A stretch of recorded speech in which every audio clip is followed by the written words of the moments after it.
We are not alone. You are watching Contact TV with your hosts, Lesley Mitchell-Clark and Wes Roberts, exploring ufology, metaphysics, and beyond with the world's foremost experts.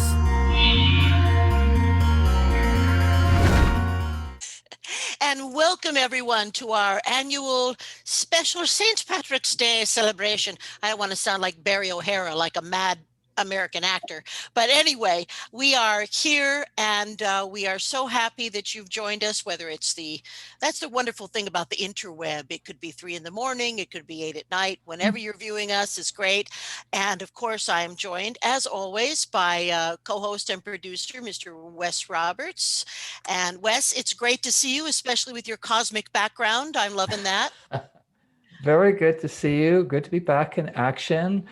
Different shows are coming up, but we're kicking it off again with one of our favorite guests. So hello, hello. Yes, and without further ado, and in keeping with our fascination with all things Celtic, I would have to say we are more than thrilled to welcome back to the show Ahonu. Excuse me, that was anticlimactic. Ahonu. Ahonu, not at all Ahonu. Celtic, you know. No.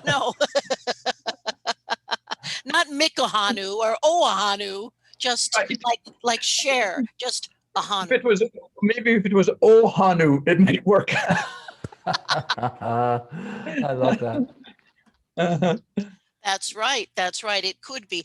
Well, we are so happy to have you here. And I know that as we always do on St. Paddy's Day, it's wonderful to talk about a bit of Irish history, not just the accepted Irish history, but paleo history, antediluvian history. And you, Ahonu, and your lovely wife, Anne Gail, have not only visited, but I know for a time, and I hope in the future again, you actually bring people to some of the most famous spots of deep antiquity in Ireland. So I guess I would have to think about Newgrange as maybe one that springs to mind, which is, and it's still, I'm not even sure anyone knows exactly how old it is. I personally think it's pre-Diluvian, but anyway, what's up with Newgrange? Newgrange is a very interesting story. It's 5,000 years old, which interestingly enough is 2,000 years older than the Great Pyramid of Egypt. Now, not many people equate that in terms of a lineage, a timeline. And it's interesting when you put it that way, because there must have been something going on in Ireland those thousands of years ago that was deeply spiritual or was energy related. They must have understood something about the ley lines, about the energy of the earth in order to be able to build something like Newgrange. And what it is, it's a large, what they call a mound. It's just like a mound of dirt. And in the 40s and 50s, it was excavated, and they found a lot of the stonework on the front had fallen down over the thousands of years. And so they did a great restoration job as best they could to what it looked like in its heyday. And so now it's got this beautiful stone front on it. They maintained all the huge stones all around the outer perimeter of it. And Newgrange is only one of thousands of these sacred sites and mounds around Ireland, but it's the most famous. It's the best known. And it's one that we visit every year when we go back there too. And of course, we may pop in little stories about COVID as we go along, because COVID did a good job on destroying the tourism to this particular site. And in some ways, people are saying great, because it was becoming overrun. But at the same time, with the likes of Newgrange, they were very careful about not allowing too many people in at the same time, so they controlled it a lot. But one of the interesting things that we found about it a couple of years ago when we were taking a group to Ireland, and when we stopped at Newgrange, we could see in the etheric, like a wisp of energy coming out the top of Newgrange. And coincidentally, when we talked about this on one of our own podcasts, we found that others had seen a similar kind of thing coming out the tops of the pyramids of Egypt and in various Uluru and various other places around the globe. So it's like as if there was some kind of an activation going on. Now, we don't know for sure, but I managed to paint a little picture showing that. So it's a very interesting wow. place. Well, Yeah. that's not at all surprising because the ancient, the prehistoric Celts, if you will, they would have known it was an energy spot. I mean, there is Yes. that's something that they knew intuitively, or they would have found it. And I know it's some. Forgive me if this is incorrect, but I believe it's called a passenger tomb. Is that the correct type of description of Newgrange, where you move through it, or I'm laughing because you called it passenger. Who knows? Maybe somebody gets on something and they get transported into the other world, right? And we will talk. I do want to talk about the other world and the nether world and the underworld and all of yeah? that. But no, it's not passenger, it's passage. And the reason they Oh, call it passage tomb, the reason they call it a passage tomb is because usually there is a passage leading from the outside going into the center, and a lot of times past the center or even just in front of the center. And the reason for that is because a lot of these monuments were aligned with the rising sun, sometimes the setting sun, depending on its purpose.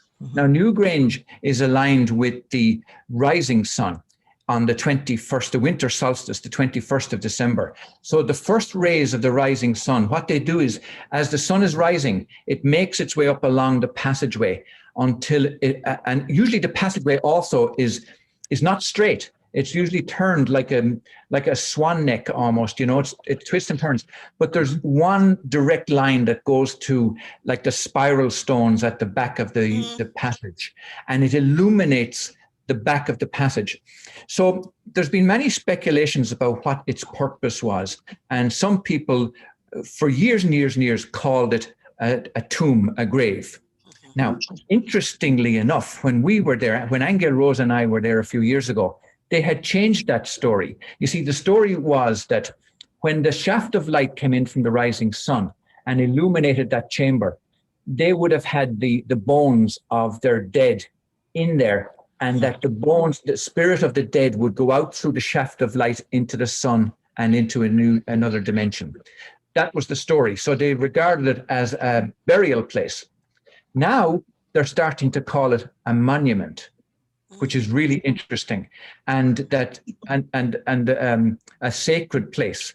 And what was the other thing? Wait, I think what I was going to tell you. They found lots of bones and skeletons and things in the hinterland. So it wasn't the case that they brought all their dead into the tomb. Some people say, okay, it was only the hierarchy, the top of the clans and so on that they brought in there. But my own belief is that they knew far more about the movements of the stars and the cosmos than what we do now. We think we know it all now. But they were able to align this. When you think of the architecture and the engineering, that they were able to align this. Now, bear in mind that we're told historically that these were farmers and hunter-gatherers, right? But yet these people were able to build a monument with such accuracy that for a short period of time, the rising sun would find its way through a thin shaft of light all the way in to illuminate a spiral at the back of the chamber is absolutely astonishing. And that, Ahonu, who were these people? Now they were pre-Druidic, yes? Were they part of the Indo-European Celtic progress, which came across Eastern Europe, and then eventually were they that proto-Celtic that they still probably looked small and dark? Who were these people? Now, that's an interesting question. And there's very few people able to enlighten us accurately about that. But I think it's fair to say that the word Celt, for example, from Celtic, is believed to come from the Greek word Keltoi, and that means secret people. Now, even that alone is an interesting to contemplate. But they would have come from various tribes, Central and Eastern Europe, who migrated west, and they migrated across the Germanic areas and up into some people even say up into the Scandinavian countries and down across into the British Isles. And from the British Isles, then that's where the kind of common ancestry with Scotland would have come from. So you've got a kind of Celtic Scottish and down into Wales and into Ireland. Now that's the furthest west they could have gone at the time, of course. But some of them then went south down into Brittany and Normandy. So you have this kind of common Celtic background from those people. But now here's an interesting thing that has developed since then in terms of knowledge and understanding. And that is that there's a slight difference between the Irish Celtic ancestry and the kind of European Celtic ancestry. And the reason for that seemingly is that Ireland, being an island, had very little influence over all those years, like including, for example, the Roman expansion into Britain. They didn't get all the way across Britain, but there was far more influence into European countries and the British Isles than there was into Ireland. So a lot of that Celtic tradition remained pretty pure, but also it was allowed to develop with the native Irish themselves. So the brand of Celtic Irish is pretty unique. And arising out of that, interestingly enough, is where we get the whole pantheon and the stories and the belief in mysticism and the other world, the netherworlds, the fairies, the leprechauns, the whole show of fun and laughter and danger too, with these belief systems. Yeah. Well, that's a really very accurate way to look at it. And even within, because I just read the other day that the Iron Age as such was delayed by about 100 years in Ireland, simply for that very matter, the lack of egress and access. So Europe and Eastern Europe was deep into the Iron Age by 500. In Ireland, it was closer to 600. They were still in the Bronze Age. These were Bronze Age people that we're talking about with St. Patrick, for one thing, which we'll get to later. But I know, Wes, you look like you're percolating with a question coming out of your Black Irish brain. Yeah, I have a wisp coming up the top of my head here. A little. but actually, that's what I wanted to ask Ahonu about. Lesley and I have interviewed, and I can't remember his name, a gentleman who's visited pyramids all over the world. And he talked about near the apex of the pyramid, there being a field, a measurable energy field. And I'm wondering if that's the way you perceive the wisp, if that's the way the wisp is or was, or if it's more of an earth type spirit or a combination of things. Just curious. Yeah, I'm not sure exactly its origin. My own feeling about it is that it doesn't originate at the apex like the way you describe it.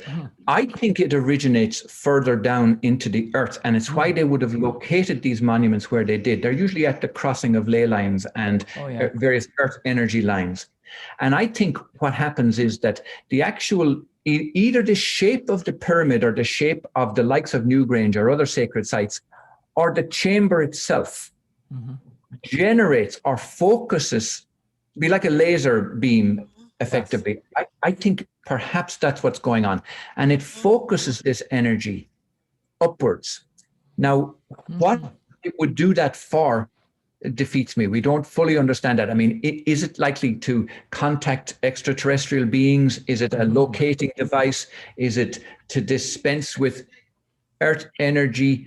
Is it to help with the possibility of earthquakes and weather, or like, we don't know for sure, but certainly it is something that we think is connected with Earth core and comes right up through that particular point. That's our own feeling. So the mound is like an amplifier, like pyramids are amplifiers, and they've often said they're beacons. So yes. I suppose that could be one thing too. Yes. Indeed. Well, Well, that's a good point there, Wes. And I think that, we're going to talk about St. Patrick and all that. But when we talk about Christianity, I think those early Christian people were very aware of earth energy. And it's the reason why they built a lot of their churches on these sacred sites around Ireland, especially, but also throughout the British Islands. And it's also why a lot of their churches would have had that spire, because it's effectively an antenna, is what it is. Yes, agreed. Absolutely. That's a good point. I think that's ancient. I think that's ancient knowledge of the power of three. I think that's ancient knowledge that was suppressed and leaked out somehow, but it certainly informs the architecture.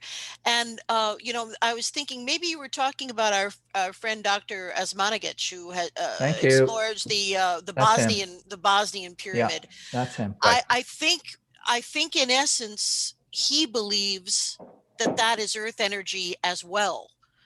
And that has to be like the number one component for whatever these energy systems or portals or whatever they needed to be in a certain position.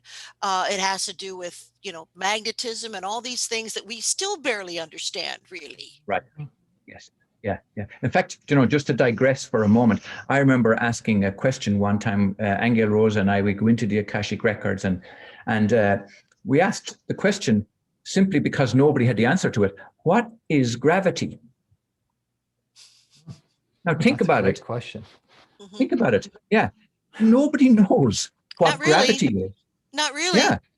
Resistance. And but yet these guys understood it, very clearly understood it. And the other thing that they understood too, and I'll ask this question to the audience in general, tell me, what is fire? Nobody knows what fire is. No. Now we take it for granted. Oh, I gotta go. Here's the children. So that's okay. Give me a couple of moments and I'll get myself resettled, okay? Lesley and I will chat. We're good. We'll just chat while you're gone. Don't worry about a thing. Get yourself settled there. Okay, thank you. Thanks. So Dr. Sam, right? Dr. Sam. Dr. Sam Asmanagic, who, as I understand it, teaches still a big chunk of the year in Texas at, I'm not sure, I believe he's in Houston. I think it's University of Texas, but at any rate, yeah, he's and then the other big thing there about the Bosnian pyramid is that there are the catacombs or tunnels underneath that are made out of some kind of unknown silicon substance. That's right. He took samples, right? Yeah, it's not stone, it's silicon, and it's apparently they have healing powers.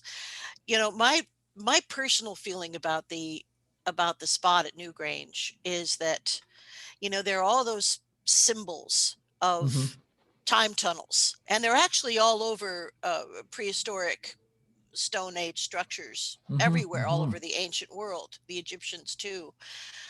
I had a kind of a dream that I'll tell you about maybe later. I mean, it was more like a vision, but it happened after meditation. And I think I know what they were doing, what the use was. Well, we have a little drive coming up, and folks, just so you know that we're not just talking about personal stuff, we're going to be doing a show from the studio. Yep. At the end of this month, maybe 2 shows if we can swing it. So whenever Lesley and I get together, it's just bang, you're in conversation. And it's usually about these exotic things that are just part of our daily lives. Indeed. So never boring. Dr. Sam, my goodness, I had forgotten about him until today's conversation. So yeah. And well, you can actually go on a dig at the Bosnian pyramid. It's just like being a student volunteer. You can go over there and they train you up and, give you a brush and a little spade and they send you out there and it's apparently and you stay, I think, is it a month or 2 weeks, something like that? I remember him. Yeah. Talking about that.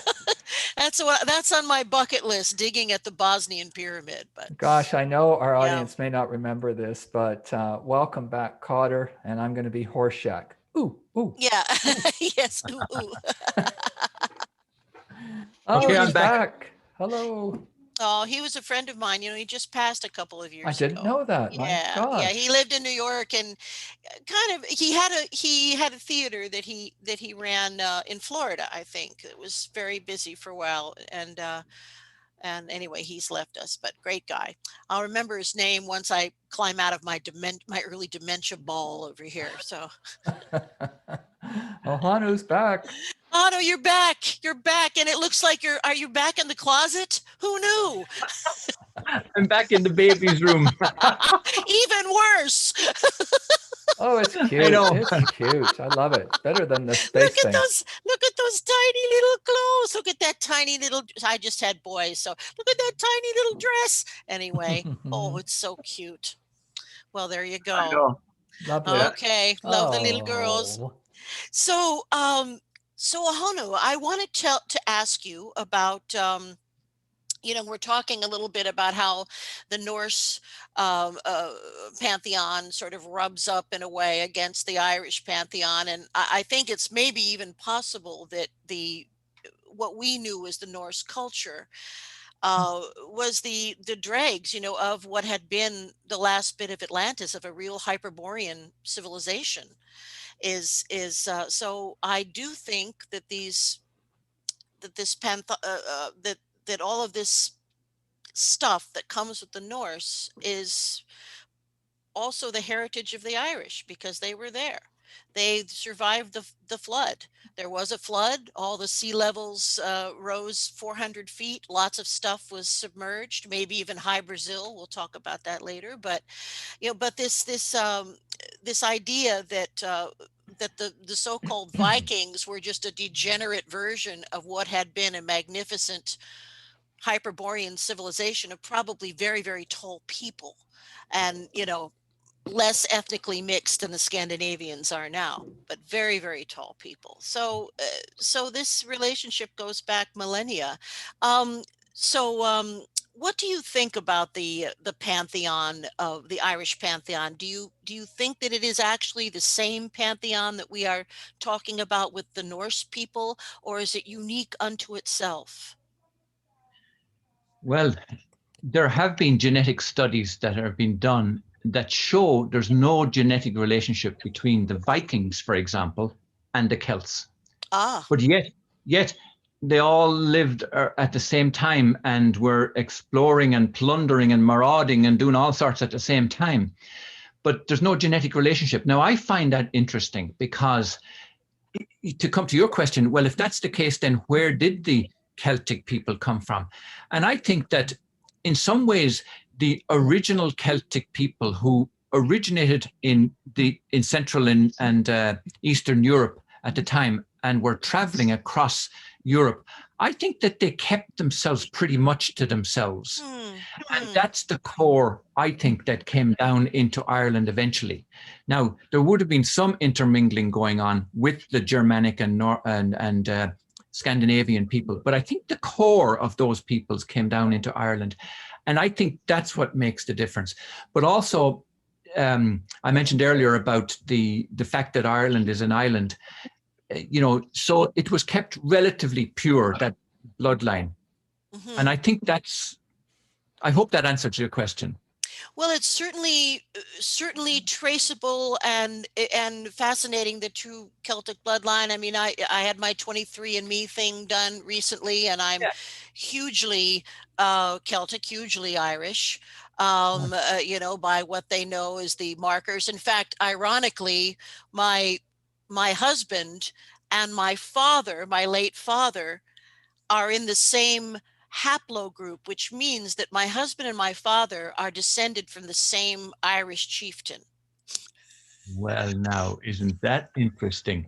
What would What are you Freud up to there, what would Lesley? Freud say about that? I don't I know. know. What are you up to there? And then Leslie's I didn't husband know. and me, we share a last name, Clark. Yes. So they share an ancestral last Oh, name, and yeah. I would bet when you did your 23andMe, you might have those patrilineal markers I as do well. wonder. Haven't done it Yeah. yet. Have you done isn't that that yet, interesting? Ahonu? Have you done your 23andMe investigation of your genome? No, I haven't. And I may do someday, you know, but I've never, interestingly enough, where I come from, I was born in Tipperary, and many people will have know the song, It's a Long Way to Tipperary. It's Long old war way. song. Yeah. Well, my last name is O'Grady, O apostrophe Grady, which is of Grady. The O in all the Irish names is of. Yes. Now, by okay. contrast, just to explain, by contrast, you'll know a name is Scottish if it's Mac, because Mac means son of in the Scottish tradition. Mhm. But no, that's not to say there are lots of Macs too in Ireland. But the O'Grady, I did a family tree of my own. And of course, a lot of those records weren't kept before the 1700s, purposely because the British wanted to wipe out, let's say the English wanted to wipe Yeah. out the Irish. So Yeah. any records of any kind were mostly destroyed. But having said that, though, when you come from a chieftain, a lot of those lines were preserved almost like through the tradition of handing down descendancy, handing down a coat of arms or handing down. Mm-hmm. Yeah. So in that way, we were able to go back to the original Grady of Grady. And so I never questioned, like, is it possible that I had come from somewhere in Eastern Europe originally? Do you know what I mean? I just accepted that, you know, I'm Irish through and through, 100%, you know, native Irish, and with no influences that no outside influences over the last 1,000 years that I know of. Mm-hmm. And there are a lot of people like that in Ireland too, where they're like, regard themselves as, I suppose you could use the word pure blood, but you know what I mean? Pure Irish all the way. And of course, lately, especially since the 1990s, the Celtic Tiger, when like the world opened up really, and Ireland opened up and became a very much sought after place for Europeans. Mhm. And Celtic Tiger really made it very attractive for people to migrate into Ireland. And of course, there was an open border policy to a degree, and a lot of people did settle in Ireland and become integrated in Ireland. And I think that's very interesting, because now a lot of those bloodlines are mixing. For example, my own son is married to a Mexican girl. Now, I've no problem with that absolutely at all. In fact, I'm very proud and happy about it. But there was a time, not going back too far, when you would not hear of that in Irish culture at all. No kidding. Seriously, no, it just wasn't done. No. You know, it just wasn't done. So it's an interesting development that's taking place, and I guess it's happening all over the world. You know, it's not peculiar to Ireland. I think you're right. We are opening up all over the world. And I think one of the great things, though, the DNA thing can teach you is there may be surprises in there, and it's how conjoined we really are. In fact, I have a third cousin who is a beautiful African-American woman named Tanisha Sky, and we are blood cousins. I don't know How wonderful how. is that? And because my family, like your family, my family are so recent immigrants in the scope of things, the Irish part and the Swedish part, totally recent immigrants. So there's some aspect of my family, somebody who got on a ship, something happened, something down south. Yeah. But I love that. I tell you, when I read that day, I was walking with a little more swagger, Right. a little more funky. You know. Yeah. But Lesley, you know, I love what you're saying there, because, you know, when you mentioned about how global we really are, and this sense of unity and oneness with humanity, really, that there is no room for racism and division, like what a lot of people would like to have. And I love that idea. I really do. I think it's absolutely wonderful, because when we talk about earth energies, I mean, those earth energies affect everybody. It doesn't say I'm black, you're white, you're red, I'm orange. You know, it doesn't say I'm this religion, I'm Hindu, I'm Muslim. You know, hey, it elevates everybody. And I think that's a wonderful thing. So, you know, I remember actually many years ago when you asked about the Celts, the origin of the Celts and all. And I remember thinking about the Vikings, like when I was going to school, and thinking how invasive they were, because they were supposed to be very cruel. They were supposed to be very cruel. And I thought I wouldn't like to have anything. But all they were doing also was just exploring other lands in exactly the same way as the Irish did when at the time of the famine. Time of the famine in Ireland, 1845, the population went from, I think it was like it went from, oh, don't hold me onto numbers now, but I think it might have been something like 8 or 10 million down to 3 million or something like that.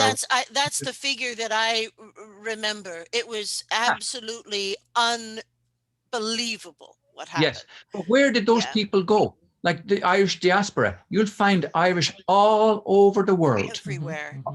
Everywhere. There's a pub everywhere. There's an Irish pub everywhere, man. And I've found a lot of them in strange places, even in India. There are Irish pubs everywhere. So have I. It's absolutely wonderful. Yeah. So for that reason, it's like the pot can't call the kettle black. We're all in this together. There's no doubt about it. We're all in this together.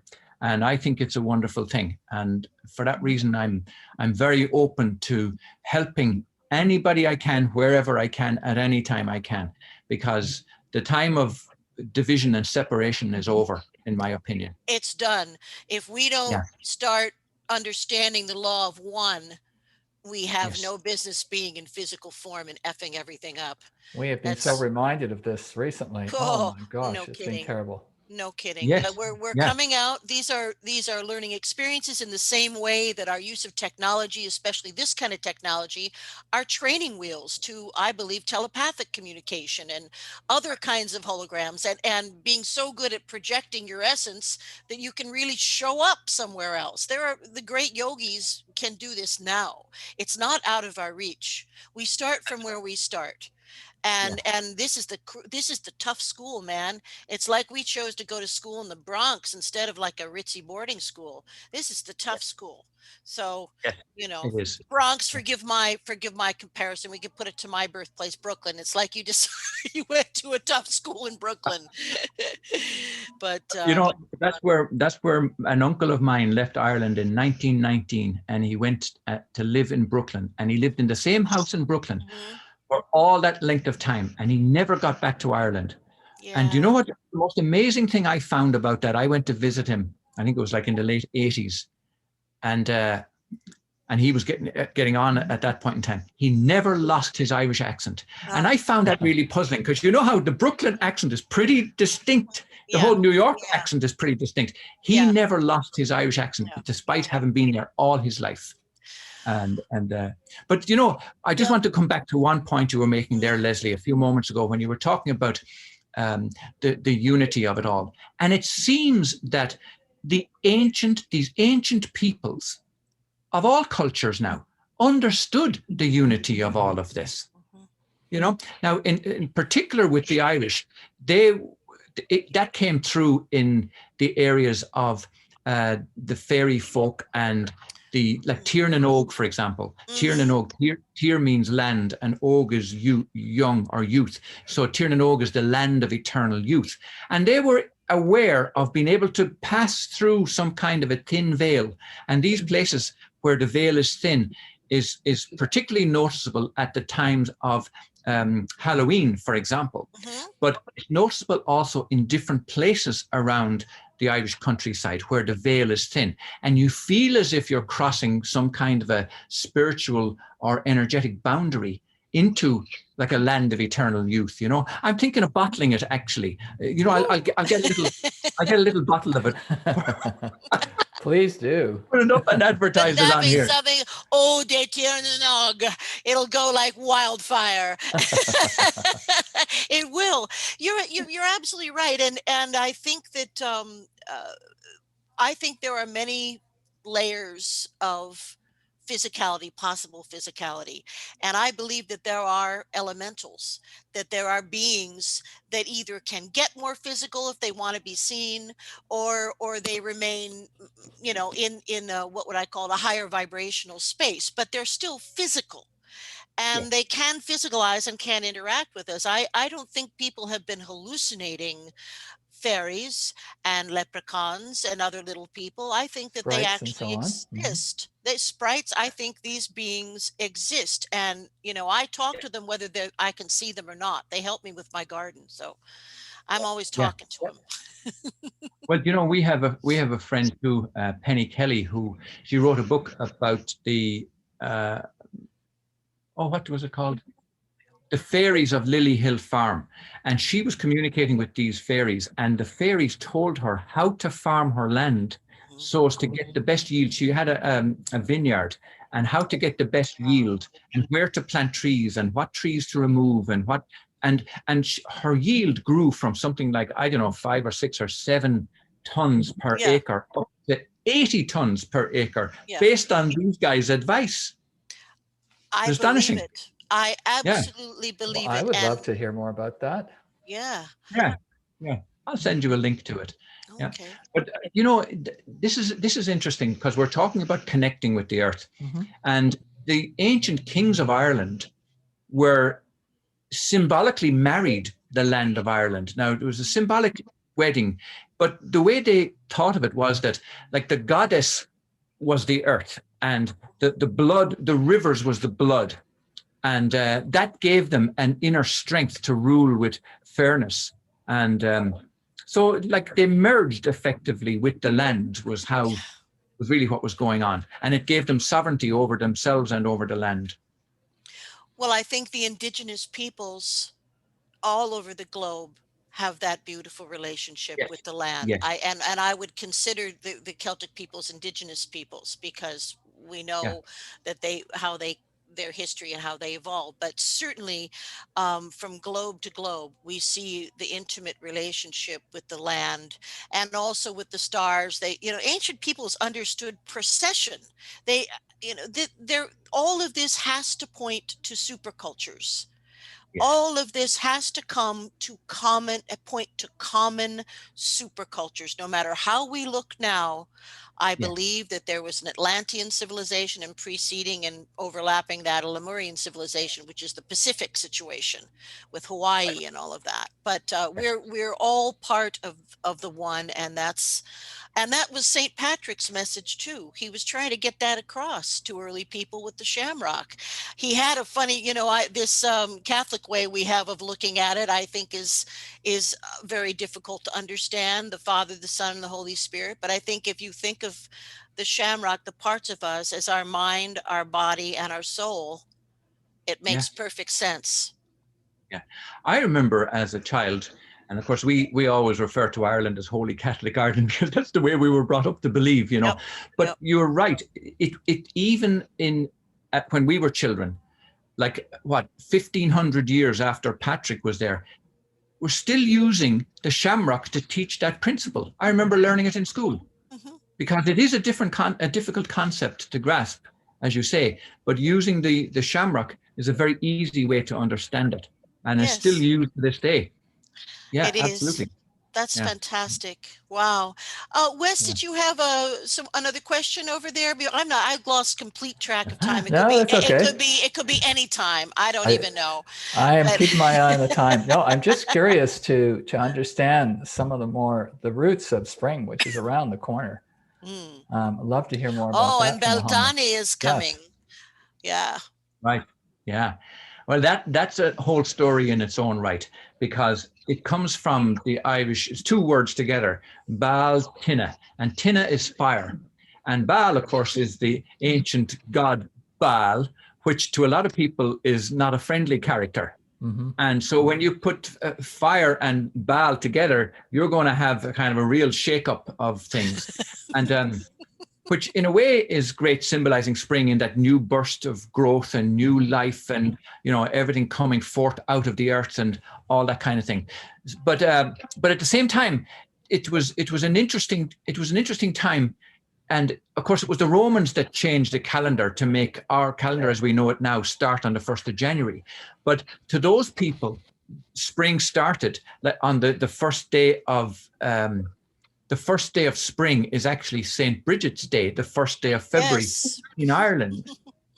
And like when you think about that, what was going on there was that she was like the virgin priestess also, you know, giving birth to new growth, new lands, new opportunity, new ideas, ascension, all of that. So there's wonderful parallels going on when we look into Irish Celtic, the background, and of course Celtic Christianity too. Celtic Christianity is interesting in lots of ways. It kind of borders somewhat on the Coptic understanding of what Christianity should have been before Christianity came in and changed belief systems. You know. Absolutely. I think I think the entire message was perverted by everything that, and I'm a good Catholic girl, but I have to say the administration part of it is horrendous. So that's we don't need to delve into that. But the one thing that was very, very, very clever about the Catholic Church, and always has been, is that they're marvelous marketers. So they took, like here's St. Patrick. Now, St. Patrick could best have been described as a scruffy missionary. He was an ascetic practically. He got in a little open boat with a couple of his priest buddies, and that was the whole thing. And he lived on the kindness of the of the local kings, who got a big kick out of him for some reason. And in his whole career, he never converted. He converted 2 counties only in Northern Ireland. That was it. That's all he did. So years later, when it suited the Catholic Church, when they were very interested in controlling Ireland, that's when Patrick was deified. That's when they started calling him the Bishop of Ireland, which certainly did not exist in his day. No one even knows what his name was. Patrick is a kind of a Celticized patrius, or word for father. So it's that's right. That's we don't right. know. Yeah. We don't know what his name was. Has Roman origins. Ah, Yeah. That is interesting about Patrick. All right, because like he wasn't born in Ireland, as you know. He was born in Wales, and he was sent to Ireland as a slave. But while he was in Ireland, apparently he had these visions, or had this downstepping of information, that when he was finally released back in Wales, he had this urge to come back to spread this message of Christianity in Ireland. And as you say, it was very smart marketing in the sense that he converted the kings first, a couple of kings first. And of course, in that way, everything filtered down. He didn't try to go on the streets and try and convert the man in the street. No. He did it from the top down. And in that way, it was very, very effective. But, what I find interesting about that is that the Catholic Church, even though Ireland is regarded as a Catholic country, there is so much mysticism still goes on with Irish Catholics to this day, that it's actually refreshing. I find it refreshing. Do you know what I mean? It. That's why I love it. The mystery, because the bells. I want the whole thing, the incense. I love all of it. Well, no, I mean, though, like if you take, for example, Halloween, okay, you're going to have church bells, as you say, and you're going to have the call to prayer and the mass and all the rest of that around that time. But people still regard the last day of October as All Souls Day, and the first day of November, All Saints Day. Of course, the Catholic Church was the one who brought the All Saints Day into it. All Souls Day was actually the thin veil, the veil between the worlds, the crossing from this life into the next life, being able to connect and communicate with your dead loved ones. And even the Sheila na Gig is a very interesting thing. The Sheila na Gig is a carving in stone of a female form with her legs wide open. And the whole idea is that you're looking at the womb of creation, really. And the old Irish priests from Patrick's time couldn't get this idea out of the psyche of the Irish. So what they had to do was they had to incorporate it. They had to meld the two traditions together. So they had to put this carving, and there's one in the monastery in Glendalough in County Wicklow in Ireland, where the lintel into the church where the priest goes into actually goes under or into the female genitalia in order to enter into the sacristy. So when you think of the thinking behind it, the concept behind it, but it worked, you see. It helped the native Celtic Druidic people to actually incorporate that belief into the new Christianity, because effectively that's what was going on. They believe very much in the ability of the earth to bring forth new life, you know. Well, and there was no stopping it by that time. The message of Christianity was going to happen. It was going to happen. The Druidic peoples are a great mystery to me. When is this transition between, say, hunter gatherers and people who nature worshipers and such? When does it get organized by the Druids, and who are they? Are they Irish? Who are they? That's a great question, Lesley. And I'm not the right one to answer that. I'm not a historian by any means. And there are so many different stories that get handed down to us. I mean, all the great Irish Celtic warriors, they all have tales of battle and conflict and war and happiness and marriage and death and passing into the other world and all of these kinds of things that I think end up being an amalgam of all those historical data. And it comes down to where modern day historians can't actually verify any of it. So they call it myth and mythology. But I believe that there's far more to mythology than what meets the eye. I think there's a lot of factual information in a lot of these stories that it's, as I say, it's very hard to verify and validate. So it's just it remains very much in the belief systems of many people. Absolutely. And Ahonu, as you've pointed out so many times before, I think people are literal. They're literal with what they're putting on a cave wall. It represents, if they've had experience with luminous beings with big heads, that's what they draw. The idea of art and imagination coming together is not as ancient as some of this early stuff. People were by and large literal. The subconscious mind is literal.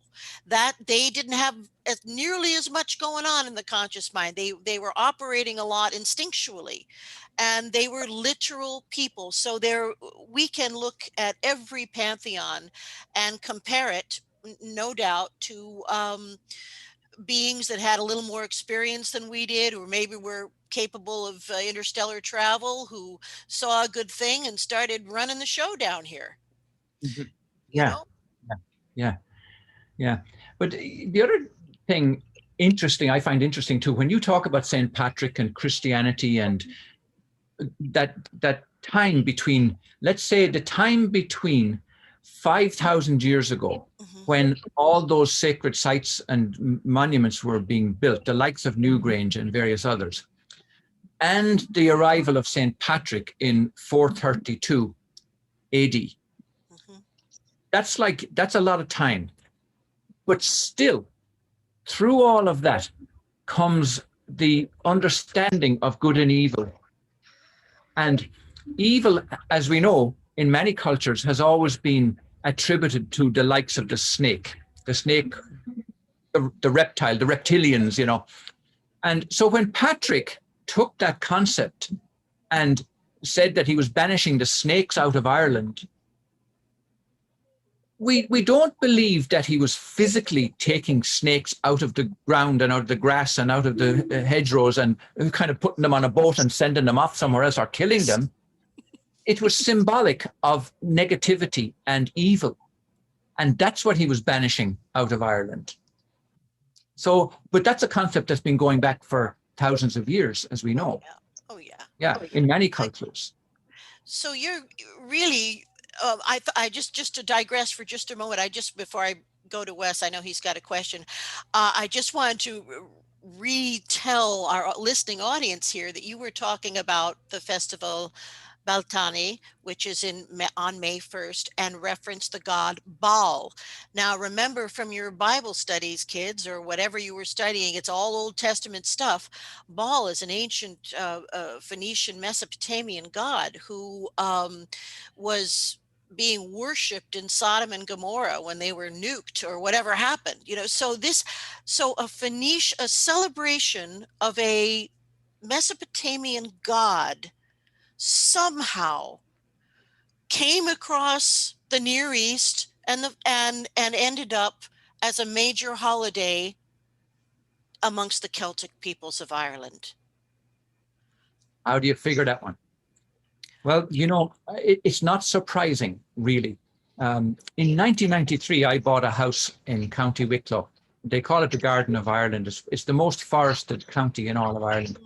And the guy who we were buying the house from, he said to me at the time, he said, he said that the Irish people descended from the Phoenicians. And I remember saying to him at the time, I don't know about that. Where do you get that from? Like, that doesn't make sense. That was not what we were led to believe. Now, see, here we go. What he had done was he had gone past the teachings and explored the possibility that the origin of the Celtic peoples may have come from the likes of Phoenicia. And then he began to uncover evidence that indeed was the case. Even up to the modern day now, where we were able to discover that some of the ancestry of some Irish people came from Egypt.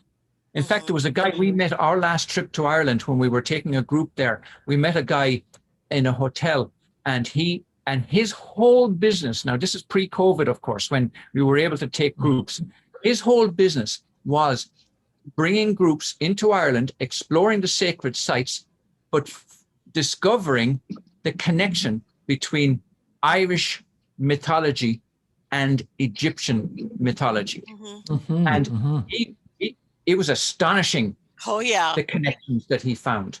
And of course, we know also that one of the ancient queens, a daughter of a pharaoh, did travel, it's well documented, did travel from Egypt out across the Mediterranean Sea, out through the Pillars of Hercules, up the coast of Portugal and Spain, on up the coast of France, and landed in Ireland and married a high king of Ireland.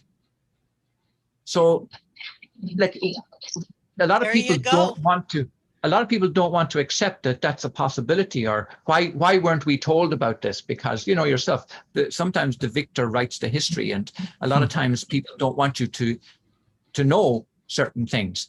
So there's a lot to learn, a lot to know, and a lot to understand. And I like that idea of breaking the glass ceiling, as it were, breaking the boundaries of what we were led to believe, and understand that there may be other possibilities. Yeah.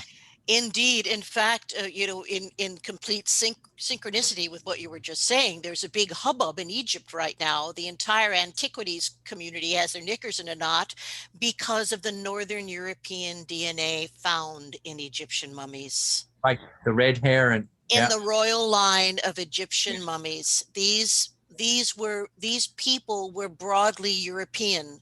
They were not Semitic. They were not Arabic. They were not Turkic. They were broadly European and Northern European. So now we have the tools to understand our oneness. That's right. That's exactly right. Oh, I like that. I'm going to write that down.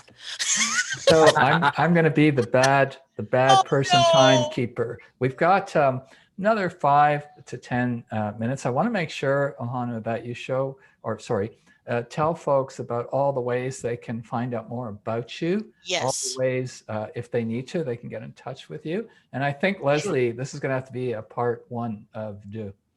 Well, that's fine with me. I hope that, and we should come back for Baltane and do another. We just scratched the surface of what we were going to talk about, really. Absolutely. It's always the case with you, Lesley. I mean, we could spend days, weeks talking about this stuff. That's why we have to. That's why your Irish tourism trip to the sacred sites must be reinvigorated. I was all set to go before all of this happened. Remember? Yes, I do. I know. And it was a shock to us too, because we arrived in Ireland on the 3rd of March, 2020. With the intention of running numerous workshops. Now we're publishers, so we were going to do a writing workshop, teaching people how to write their book. We were going to do a publishing workshop for those who had a book already in place and how to publish it and all of that. But on top of that, we were going around the country doing sacred sites of Ireland, and we had great interest in that. We've done numerous of them over the years, but we will certainly revive that and recover that in due course. Yeah. But one thing I just want to touch on real quick, and then I will give some contact details, Wes. Thank you. Yeah. Is that we never mentioned about High Brazil, and High Brazil is a very interesting place. And what happened? High Brazil, what it is, it's a mysterious island off the west coast of Ireland, way out into the Atlantic. And what's interesting about High Brazil is that it appears on maps as early as like the 1300s, all the way up to the 1800s. But after that, it doesn't appear at all on any maps. And it's not there today either. So it's a mythical island, right? It's said to be clouded in mist, except for one day every 7 years when it becomes visible to the naked eye. But very few people, in fact, there's only 1 or 2 documented people that have actually landed on the island. And their stories of where they're said to be enormously huge black rabbits and wise beings and so on, you know. But I'm raising it because this was common knowledge amongst the ancient Irish people. And interestingly enough, when Angel Rose and I were in Ireland the last time, no, it wasn't, it was a couple of summers ago, we were down on the west coast of Ireland in a place that's well known called Killarney on the west coast in County Kerry. And we had the urge to connect with High Brazil. And like, how do you do that? Like, it's a mythical island. Nobody has ever seen it, right? It's, you know, I don't know how far, several hundred miles, maybe 200 miles off the coast of Ireland. How do we connect with it? So all we could do was we could make the intention that we were going to connect with this mythical place. So we arrived at this beautiful secluded beach on the west coast, and we had a jar of water, fresh water. And the idea was that we were going to call in the spirit of High Brazil into this water so that we could ingest it. So we placed it down on the sand. Angel Rose and I went into a little meditation with the intention that we would call in the spirit of High Brazil. Within seconds, it's like as if High Brazil came to us and it put itself into this water. And during that period of time, I found myself being underwater and being able to breathe underwater, simultaneously being able to fly without wings. And Angel Rose had similar experiences to that. And so we bottled that water. Now, we don't have it for sale right now, although we did bottle it and did sell some of it. And we did actually spend several weeks where we would have a small group come together and we would take a pipette of it and give each person a sample of it and drink it. And they would, you know, summarize their experiences from having ingested this spirit of High Brazil. We had amazing experiences, absolutely amazing experiences. We'll have to make a little video documentary about it at some point in time. We haven't done it yet. Yeah. So, Wes, to answer your question, I know you're running out of time. My name is Ahonu, Ahonu. So you'll find out about me at ahonu.com, ahonu.com. Angel Rose, her name is the Irish for angel. So let me spell it for you. Angel, it's pronounced. And it's like Anne and Gail together. AINGEALROSE.com. And then that's her website. We also have one where the two of us come together, and it's called Angel Rose and Ahonu.com. And if there's anybody who's interested in publishing and stuff, we have a website called twinflameproductions.us where we're publishing lots of books for I'd people. love to revisit Twin Flame in the future with you. Indeed. I was really inspired by that. My gosh. We have to get back into that subject matter and many others. Well, Ahonu, I want to wish you a very, very happy St. Patrick's Day. And Don't go just yet. Don't go just yet. We won't go just yet. Oh, yeah. I had to have something green on That's something. the wearing of the green. Well, you've got both St. Patrick's That's Day a showstopper. and the Pride Parade all at the same time. And you're in the closet. I don't know. This is large. This is large. I love it. Thank you so much. Thank you so Ahonu. much. We'll see you again for the wonderful holiday of Baltane and talk more about cool stuff. And thank Yes, you so indeed. much for joining Thank us. Thank you, you. Ahonu. And folks, Blessings remember, and bye-bye. bye-bye now. We are Bye not for now. alone.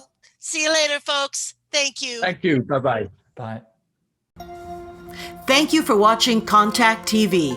We would like to thank our generous sponsors, Lightwork Hypnosis, UFOria and the UFOria Chronicles, Earth Mystery News, Conspiracy Culture Books, MUFON Canada, Free Experiencers, the Dr. Edgar Mitchell Foundation for Research into Extraterrestrial Encounters, and Variety Store Productions.